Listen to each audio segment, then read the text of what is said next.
He snap call. I don't think he has any flushes when he snap call. So I'm gonna bet really big. I'm gonna bet like 39.99. He fold. I really like this sizing when I'm bluffing. Hi guys, Yolan here to go back from the video. I'm going to play a live session in 1K NL on GG, so hope you like it. And let's dive into the action. King H suited, I check the flop with my hand. You can bet often on this flop. I think checking is fine also. Okay, queen free off here, he limped. I'm going to check back queen free off. Check on this flop. On the turn, advise you to bet a lot here, so I'm going to fold too much, not raising enough. I think if it's a call, like I can just bluff the river. The ace is not a really good card to bluff, probably one of the worst. He will still have some fold, I believe. So I'm gonna bet 2x spots. He is going to fall like the 4th, 6th, the 7x region. Even if he will still have some SI. But I believe like better SIs are actually raising pre-flop, so I'm fine with the bluff. And he unfortunately checked back at 10. Ace7 here on ace king 7. You're going to overbet or check here directly. You can pot this type of a6, but it's better with a space. I'm going to bet big sometimes ace8, ace9, but yeah, ace8 should be the threshold. I'm gonna check this in. Okay, he overbets here. This is a good sizing. I think he can overbet even bigger, like because the range he wants to overbet is a deuce. He can just go like 300% pot here. I'm going to call the ace here, and king come on the river. I don't have that many kings that call the overbet turn, so be close to be a blank for him. He checked. I think a good strategy from him is to overbet an ace on the turn and just jam the river, trying to make me fold chop. Should be okay. And now thinking about jamming, I don't think a deuce is ever checking. Just to make fold an ace. Yeah, I'm gonna jam. I don't think he has any king x, and deuce x should bet, so he had a bluff. Jack 10 on ace 7, 9. It's a board where you're going to play polar. You're not going to have like massive bet sizing, like overbets. I mean, you can, but not the main size. You should play mainly polar here. Okay, he called, turns the queen. I think with a diamond, my hand is betting extremely often. Jack 10 off, I'm going to call against the limp. I shouldn't have any lead here, of course. And on the turn, main sizing here should be around overbet. So I'm going to do this sizing. It's fine, not do it too big. I believe he has 0 jam here. He can have some raises in theory, of course, but I don't think the population will find raises because ace 9 is 7. Ace 7 should not raise, and even ace 9 will not really raise. So it's fine betting with Jack 10, especially with the diamond you're blocking the combo draw that can check jam. Jack 10 here, I think I have the best 10 too often to not value bets. In terms of siding, I think one blind is fine just to get called more by an ace. Ace 9 hijack, I'm going to open. Okay, he called 10i. It's interesting. I just off here. I'm not sure if this guy is a weaker showman or not. Going to call. It's a bit loose, but I assume he's a weaker player. I'm going to bet really small with ace queen. Ace king 3 again. This is a polar bet. You should use polar bet sizing. The main size is overbet. I don't really like overbet against the population in every limits. Just prefer 3/4. In bluff and in value. Ace queen here, I'm going to check here, let him bluff. Ace deuce, I'm going to call. It's when in theory you have some check raise with a merge a6. This is interesting. Ace queen off now, I'm going to call, of course. And he has ace9. I decided to bet 1/3. This is a weak bet sizing. I'm sure he's betting a king like this, so we might have not enough value to raise. But it's interesting to think about bluff raising. Like you raise small and you just bluff an ace. Without too many information, I think calling is completely fine. And now on the 5, we are actually chopping against an ace. I don't think he has any 5x. I don't have that much either, but I'm not sure these are all actually bluffing this spot. So we can either like betting small to value bet a king or making fold an ace. I think he will have more a6 than a king. So I'm going to overbet here. I'm going to overbet 23. I think it's fine. I'm doing this because he really shouldn't have that many 5x here. I expect like king 5, ace 5, 3-5 to bet bigger on the turn. I don't expect 5-7 to bet this side. I think ace king is betting bigger on the turn. So probably the only hands playing this way are his aces, like strong hand.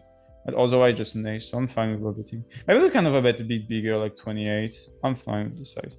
Ace king here, bet 1/3 on 10, 7-5. You're going against small blind. He fold. Let's go. Thank you for the chop. On the flop, the strategy is not one for range, but I don't like playing digital strat. Probably the only spot, even in high stakes, where they're going to deviate, because most people don't counter well the one for range in most spots. So okay, he called. River is a jack. You probably only have all in here in terms of bet sizing with your range. Maybe you can have like, yeah, you can downsize maybe a bit sometime, but main range is jamming. And ace king doesn't have enough equity to jam, so this is always a check. And let's see what he has. He has ace queen, that beats me. 10-7 against a limp here. Let me check if I can see some showdown here from him. No, I believe no. Okay, I'm going to check. Board is king, queen, 7. Interesting. Ace king with 3-bet. We get called by big blind. This is interesting. The range at 4 is often going to check the turns, so I prefer to put aggression later and not get raised. 10-7 on the ace, going to check. I check on the turn. I'm gonna pot now. I don't think he will have enough call on the turn. And strong hands are check raising. I mean, strong hands are not check raising. They're betting the turn on the board for sure. So I mean, it's better to play king aggressively here. 10-7 now. I need to value bet. I want to bet pot. Trying to get called by like a queen. His range is really weak. Maybe I should size down. Okay, he raise. What the fuck? They're not bluffing this spot. But he can just have a random 7 and raise. So only have to call. This is very unfortunate because it's either split or he beats me, but they don't bluff. Let me think about it. He has pot to give up 20 minutes ago, so I'm going to raise. I think he has too many air. I'm gonna call. This is embarrassing. I'm gonna lose. What the fuck? This is insane. It's the first time I saw recreational bluffing this spot. And I pot on a 7. This is really insane. Because people like can bluff or betting before the bluff. So this is really interesting. 7-6k. I'm gonna play with small sizing. I want him to raise a 4. And if he calls me, I'm going to overbet massively the river. And I expect too many folds. Okay, he called. This is really good. Now, if he has like ace queen, even pocket 10s, pocket 9, it's gonna be really difficult for him to call the jam. He will have some 5-6. But blocking them, and I think it's still a cool overbet. I'm gonna overbet, but not that much. We need to bet bigger than this. He fold. Ace queen off, I'm going to call. Ace queen on jack 5. This is close to range bets. Should be around like 93% bet, depending on the sim. So you can range bet here, it's completely fine. Okay, turn is a 10. You can play with 2 sizing. You can play with half and you can play with 3/4. Those are the main size. And with ace queen, I think she's always a bet. I'm gonna bet half pot here. I think it's close to always bet, especially with the ace of hearts. Okay, the ace come on the river. I'm not going to value bet this, just to sin against the pop. I also unblock all the like single a6 of hearts that call me. So yeah, this end is not a value bet. There's a jack, I guess. Yep, ace jack. I'm going to open. I open 2x and 2.5 on top of me. Call, but is king, queen 5. You should play around pot or check. But we are playing against the recreational players, so we don't care. Well, only going to maximize the value of our end. Going to bet small here. Okay, on the 8s. They fought too much when I bet the turn, bet the river. But I think it's better to... I want to check. Maybe it's not better to check. No, I'm gonna bet the turn, bet the river. I bet 3.8. He snap call. I don't think he has any flushes when he snap call. So I'm gonna bet really big. I'm gonna bet like 39.99. He fold. I really like this sizing when I'm bluffing. Because if the guy starts to see it, he will be thinking more. He will think more like I try to milk him. But I only do this against recreational players. Otherwise, it's just a bit too exploitable if I play against the reg. Queen 4. I'm gonna limp against a recreational player here. I'm never folding here. If the reg is passive, folding is not a good option. 10, 8, 6 here. I'm going to bet here. You can check on this board. They're not that great for you, but in limp pot, I believe they're going to call fold too much. Now, you can be scared about flushes. They don't have that many flushes compared to all the 10x, 8x, 6x that they can have. So I'm going to bet the turn. Default.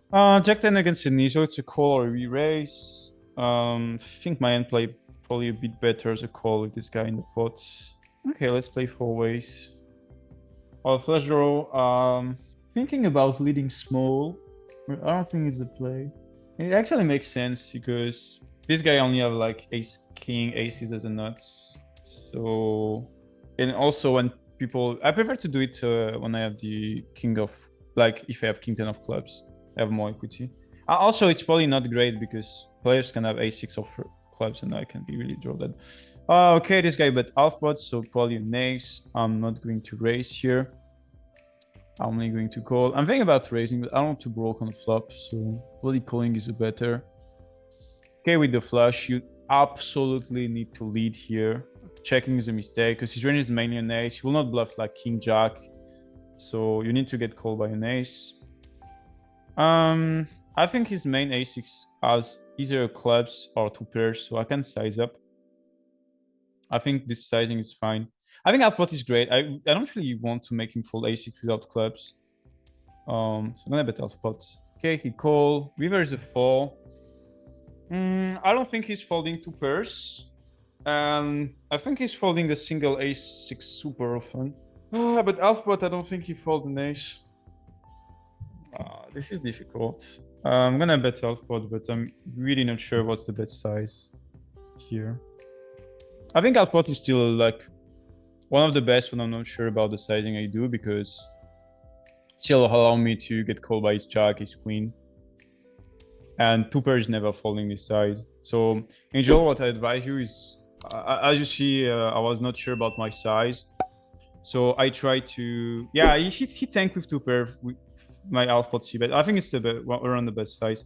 So what you saw is, I didn't know the sizing I had to do in the spots. Like, didn't process it fast enough to find the best size. So what I did here is I just wait like the 5 or 10 last seconds, and when I don't know what to choose between two sizing, I'm taking the most conservative one when I value bet.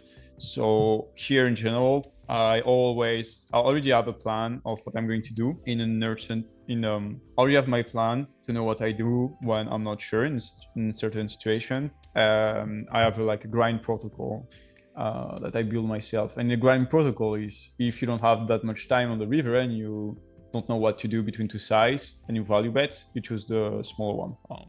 So that's why I choose the half pots. And I think fortunately this was probably one of the best size. I mean, probably like 1/3 or like 40% is better. And sometimes it will not. So sometimes the bigger sizing will be the best. But if I know this in general, I take the best size, that's fine. So I'm going to have limp and open here. Limping is really good UTG with this rake structure. People don't really know this, but EV loss by limping is super small, and it can be compensated by the fact that nobody knows how to play limp. So if you just study the ranges and the strategy, you are going to have an edge against players. King 10 here, I think I'm going to bet. It's a very connected board, so it's not that great to bet big. But with a rational player in the pot, maybe fine. Still going to check here. Probably betting half pot is fine, but I believe he's betting a bit too much on the flop, so I like checking here. He bet half pots. I'll only call. Not sure I have the best hand enough to raise. On the free, I'm going to lead. That's going to be the same strategy I use, even if it sounds a bit complex. The reason is he only bet half, so I think his range is his merge. So a lot of hands I can value. I think if you bet something like 3/4, it's probably only strong hands, so I will not lead. But I think I have enough equity when he bet half pot. And super easy to play, like if you raise, you just fold. You can value like lower 10x and 9x and 8x. And now I still think I have the best hand often, so I'm going to value bet really small now. I want to get called by the 10x and 9x region. He mainly have a 10, so I can bet a bit bigger, but I don't have enough time, fortunately.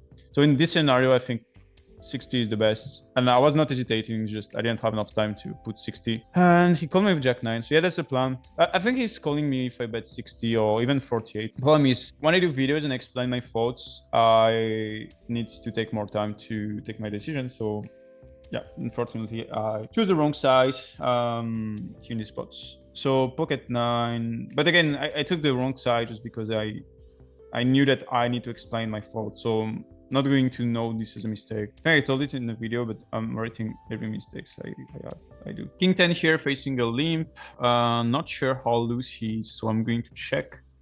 Ace 4, 50 dips, mainly a call. He check. So many call fold here, so I'm gonna bet the turn, bet the river. He call. I'm gonna jump.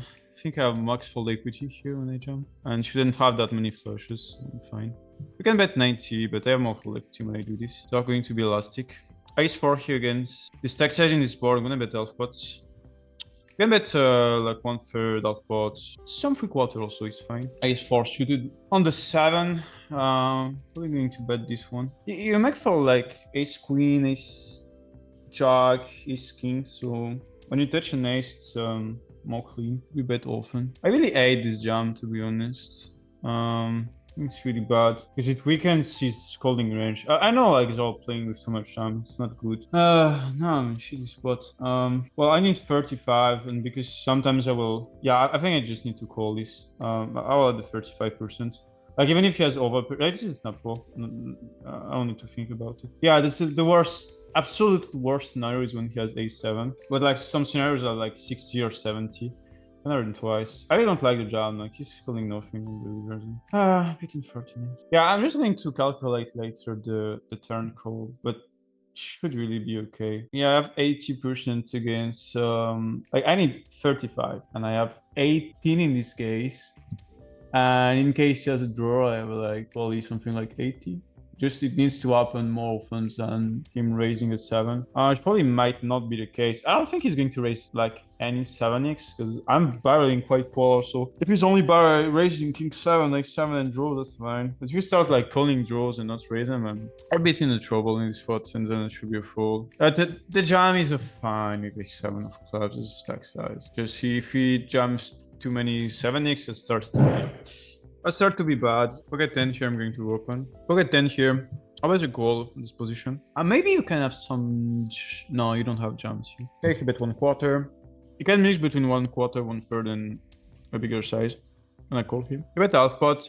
I think when to choose this sizing, it means you're going to bet the river all the time. So you can take your decision on the turn. I'm gonna fold. I have one of the weakest tens to call. Like, I'm not blocking any king x. I'm blocking the bluff with the 10 of spade. So yeah, probably gonna fold. If he doesn't bet 9, it's why you have a bluff catcher, and I'll just have like even the ends that block king 9 or better, so I'm fine folding. I say like once they choose this side, I'm going to bet the river anyway. King 4, going to check. I'm going to check again, king 4. Gonna bet more like queen 4, jack 4, but king 4 is mainly a check. And now on the river, I'm gonna check. He has SI all the time. I'm gonna have some bluffs here, but not king 4. Yeah, ace king going to 4 bets. Okay, jack x bar. You can play them 1/3 and half. I like playing 1/3.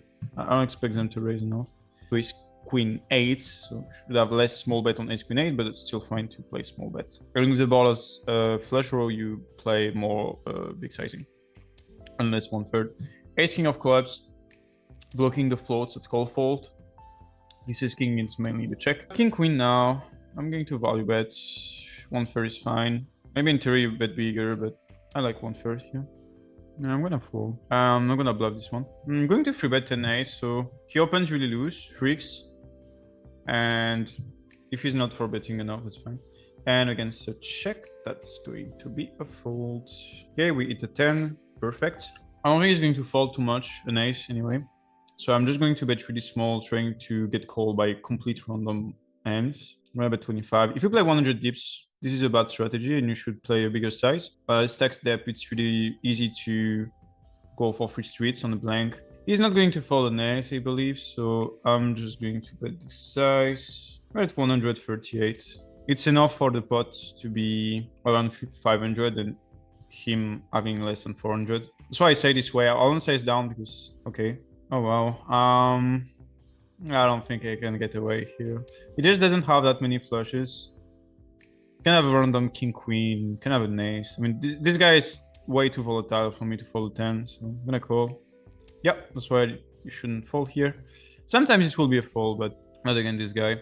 Ace 10 here, I'm going to check, and 8 for deuce. You can play small or big, and this end mix with the check and the big bets. I'm gonna check this time. Gonna have some Broadways also. You can't really range bets. I'm fine range betting. I'm not saying like you shouldn't, but I don't think in one canal it's best move. On a 10 here, we'll overbet this hand. You have to delay overbets. And here with ace 10, I'm going to bet small here, just trying to get called by a queen or a jack from this guy. I don't think you get any money by like let him bluff. I don't think he has that many bluffs here. Queen 8 on jack 10-10. You can see bet close to range. I don't know the exact frequency, but you don't need to know the frequencies. Pocket queens here, I'm going to 3-bet. On the 7, I think this hand is mainly going to be a bet. In terms of bet sizing, I think 3/4 is the most appropriate sizing. Shouldn't bet that bigger than 3/4. Okay, call for bet from this guy. I think queen is a jam. Like, if we are on tighter position, you can play this as a call. But I think here is just a jam. If he has king plus, it's unfortunate. Yeah, he has aces or kings. Yeah, if it's like middle position button big blinds, it's always a call. But oh, he hit sets. Oh, he hit sets too. Oh wow, we're in trouble. Maybe the king. Only one? No, I don't know. No, I think you just need to jam. Beating 14-8. Ace jack, I'm going to open. Queen jack deuce. You can bet a lot. It's not a range bet board, but you can bet 60-70% of the time. In theory, of course. In practice, you can do everything. Depends on the guy. I'm going to have pretty much every siding here. I'm gonna check this one. You can have block. You can have small. You can have all 3/4. You can have overbets. I think you will have close to 4 sizing here. Probably more 3, but yeah, around that. Ace jack can check or bet small. I'm gonna block really small here. I'm gonna bet like 11% pot. It's really tough for him to call enough the size if you see what he has to call in theory. So in bluff, it's a really cool size I like to do because I fold too much. I'll allow you to bluff for small size. So if you sim this spot with really small, you will see that you have made a lot of size here. Pocket 5 against a weaker player. I'm gonna play the call. Okay. I don't think he has any strong end when he snap checks, so I'm gonna check. Betting should be fine. Because I don't want to lose against 6s in this spot, where he probably have 0 call when I overbet the river. And now it's really close. You'll have 7, 6s, but he has all the ace jack, ace queen, ace king. That's really close. Do you bet 1 blind or not? It counts. Yeah, I need to, but this is really close. Okay, queen off should be a fold now. Yeah, I should bet 1 blind the river, but this is close. She has too many ace queen, ace king, ace jack, I believe. I'm going to 3-bet king 10 off. In theory, it should be a 3-bet like 10-20% of the time. But because I'm playing against what I think is a directional player or a weak reg, I expect less 4-bets and I expect to have an edge post flop, so it will compensate the fact that it's close to 0 EV. I'm going to bet small here. We fold. Ace 9 off on jack 10 free. It's a good board for you. Again, you're going to have a lot of bets, but ace 9 is mainly the check. It's not where you want to bet here. Always check. Close to always check here. Ace 9 against a 3-bet. He's really tight on this 3-bet, so I'm going to call out of position, especially as deep. I don't want to 4-bet. He check. Mainly ace king here. So we're going to play the little game of I value and I bluff. I bet 1/3 to value bet ace queen ace king, and on the river I just bet a massive size and he will overfold. Okay, and again. This is really close. I can value bet some hands. Ace 9, I'm going to bet 3/4 as an next flow. You can bet a lot. On the river, let's see. Ace king. I think I need to value bet ace 10 ace queen. That's probably more winnables and yeah. No, I'm gonna pot. Trying to make full ace king. This is close. Ace 9, I don't have enough time to think about it. I think I think small is fine. It's funny he didn't bluff the king 7. I don't know why. I mean, that's great because I would have called. So he should still bluff king 7, I think. He's not even winning against king 8. I mean, he's splitting against king 8. Yeah. Pocket kings going to 3-bet. Pocket kings I'm going to bet 1/3 on 10-9. I can probably have half pot also, but I'm going to simplify as 1/3. This is the only game tree in the game where I really simplified, and I really advise you to simplify. There's too many regs saying, when you're in position, if you bet pot, you shouldn't range bet, blah blah. Yeah, but and even if you range bet, you lose like 1 or 2% of your EV maximum. It's the first thing. And the second thing is it's way easier to play, so you realize your EV even better. Because of course, theoretically, you have a better EV playing a complex strategy, but if you don't execute well in practice, you're going to lose some money. So if you're playing Highstakes and you want to mix, I'm fine, but I'm going to 3-bet here. This is a weaker sizing by him, so I'm going to raise bigger. And even if he's calling a lot, like he's going to check call, check fold too much. We'll bet 1/3. We raise. Nah, unfortunate. Unfortunate. I will finish my session right now, so hope you liked it and see you for the next one. Bye guys.